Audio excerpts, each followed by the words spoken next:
Hey, what's up guys? This is just going to be a quick video showing how Tharja's new refine works. I noticed that a handful of people were still confused about it even after they watched my weapon refinery video, so I thought I may as well make another video on it just to clarify everything, alright?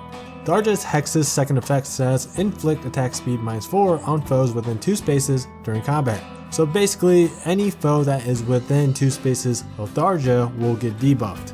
It doesn't matter if the foe is in combat with her or with one of her allies, foes will get debuffed as long as they are within 2 spaces of Tharja. This debuff that she inflicts is considered an invisible combat debuff, therefore you won't see anything on the screen indicating the stat differences because the debuff is applied only during combat. It's similar to how drives and spur skills affect allies. There's no indication that your units are gaining increased stats from these buffs. The only way you can confirm that these combat debuffs or buffs are working as properly is by glancing at the combat forecast. If you take a look at these screenshots here, my Tharja has 41 speed and the blue mage has 40 speed.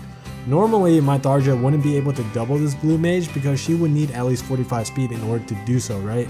But when Tharja goes in and initiates on this blue mage, all of a sudden the blue mage is positioned within 2 spaces of Tharja, therefore he's gonna get debuffed by Tharja's tome. So then the blue mage's speed reduces from 40 to 36 speed, which means that Tharja would only require 41 speed in order to double, and that's what she has, so she ends up doubling as a result.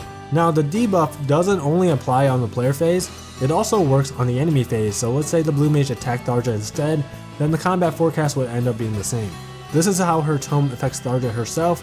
Now let's move on and I'll show you a demo of how it works with allies. So here we have this blue mage with 37 speed and my Minerva only has 39 speed, so she requires 3 more speed in order to double. And you can see from the clip that Minerva can only attack once for 51 damage, no double. But when I move Tharja 2 spaces north, the blue mage ends up being 2 spaces within Tharja, so he's in the debuff zone now. So then his attack and speed are reduced by 4, so his 37 speed goes down to 33.